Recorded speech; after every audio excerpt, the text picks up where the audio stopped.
avant de nous entrer plus loin dans la célébration, ça, on nous préparer pour nous reconnaître ces pécheurs nous pendant la pandémie, mon Dieu, pardon.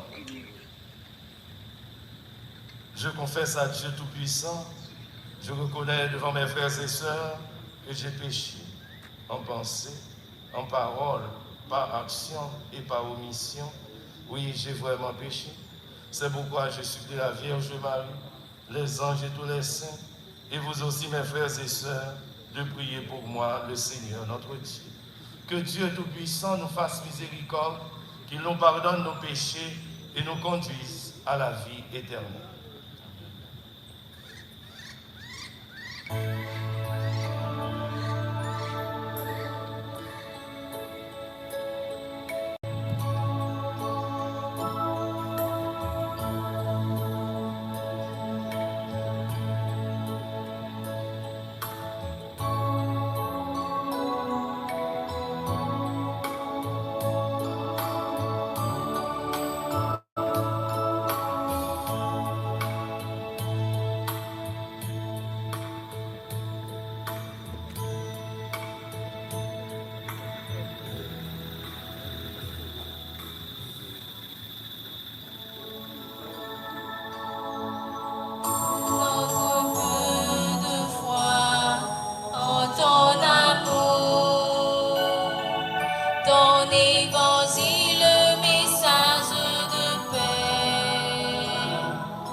Prions le Seigneur. Nous venons à toi, Seigneur, pour te recommander une fois encore ton serviteur Jovenel Moïse, notre président, notre ami, qui nous a quittés il y a 1 an. Nous ne voulons pas l'oublier. Ne l'oublie pas, toi non plus. Fais-lui découvrir enfin l'immensité de ton amour, qu'il trouve place près de toi dans l'assemblée de tous les saints. Par Jésus-Christ, ton Fils, notre Seigneur et notre Dieu, qui vit et règne avec toi dans l'unité du Saint-Esprit, maintenant et pour les siècles des siècles.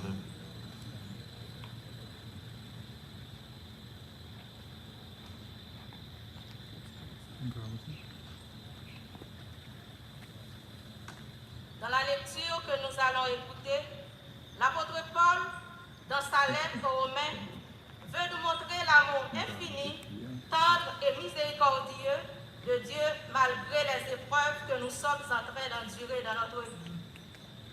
Écoutons attentivement cette lecture tirée de la lettre de Saint Paul apôtre aux Romains, au chapitre 8e, les versets 31 à 37, puis 37 à 39.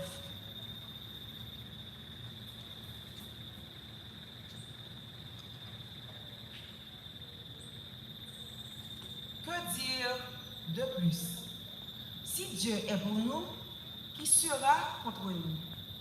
Il n'a pas même épargné son propre Fils, mais il l'a livré pour nous tous. Comment donc ne nous donnera-t-il pas tout le reste avec lui? Qui accusera ceux que Dieu appelle? C'est Dieu, leur juge. Qui leur condamnera? Le Christ est mort et, plus encore, ressuscité, qui est à la droite de Dieu et qui intercède en notre faveur. Qui nous enlèvera cet amour du Christ? Une catastrophe? Une épreuve? Une persécution? La faim? Le manque de tout? Le danger? Le glaive? Mais, au lieu de tout, nous restons les vainqueurs grâce à celui qui nous aime. Je sais que ni la mort, ni la vie, ni les anges, ni les forces du monde, ni le présent, ni le futur, ni les puissances du ciel ou de l'enfer, ou quelque autre créature ne peut nous priver de cet amour de Dieu dans le Christ, Jésus-Christ, notre Seigneur. Nous rendons grâce à Dieu.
Le Seigneur soit avec vous.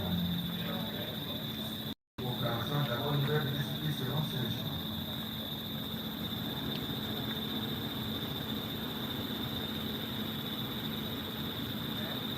Que votre cœur ne se trouble pas. Croyez en Dieu et croyez aussi en moi. Dans la maison de mon Père, il y a beaucoup de demeures. Sinon, je ne vous aurais pas dit que je m'en vais pour vous préparer une place. Quand je serai allé et que je vous aurai préparé une place, je reviendrai et je vous prendrai près de moi, de sorte que vous soyez aussi là où je suis. Et vous savez le chemin pour aller où je vais. Thomas lui dit alors, Seigneur, nous ne savons pas où tu vas. Comment pouvons-nous en savoir le chemin?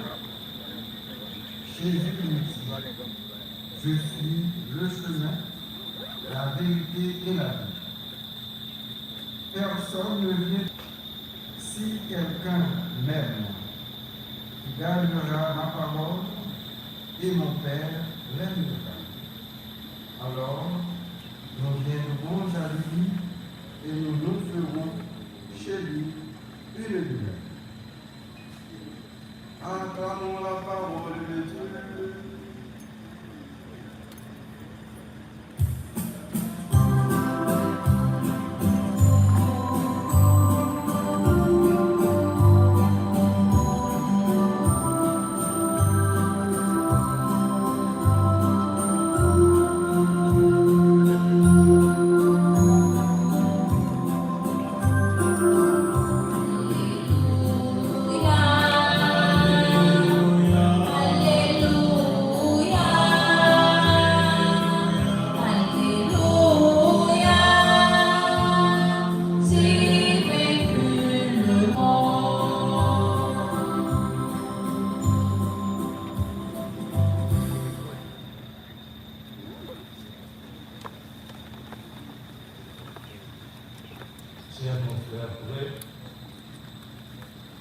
Madame Martine Moïse de France, membre de la famille Moïse, autorité ici présente, amis, sympathisants, invités spéciaux, sœurs et frères bien-aimés. Nous voici réunis ce matin dans pratiquement une stricte intimité familiale, non seulement pour célébrer le mystère du Christ, mort et ressuscité, mais aussi et surtout pour faire mémoire de la mort tragique et révoltante de notre cher président Jovenel Moïse, dont aujourd'hui marque le premier anniversaire de cet acte ignoble. Oui, le 7 juillet 2021, le président Jovenel Moïse a été lâchement assassiné dans sa résidence privée, abandonné par ceux qui devraient le protéger. Aujourd'hui, un an après, nous sommes rassemblés pour nous recueillir, pour prier le Dieu de toute bonté et de lui demander de réserver une place pour notre frère, notre président, dans sa demeure éternelle. L'apôtre Paul, dans l'extrait de sa lettre aux Romains que nous venons d'entendre, nous parle de l'espérance que nous devons avoir comme fils et filles de Dieu. Dieu nous aime. De quoi aurions-nous peur? Son amour nous met au cœur une espérance inébranlable. Rien ne peut nous contraindre à l'abandonner. Et lui ne nous abandonnera jamais. Et Jésus, dans l'évangile de Jean proclamé en cette circonstance, nous dit clairement que qui le suit va au Père. En réalité, sœurs et frères bien-aimés, celui qui fonde son existence sur le Christ est assuré de partager la vie de lui. Jésus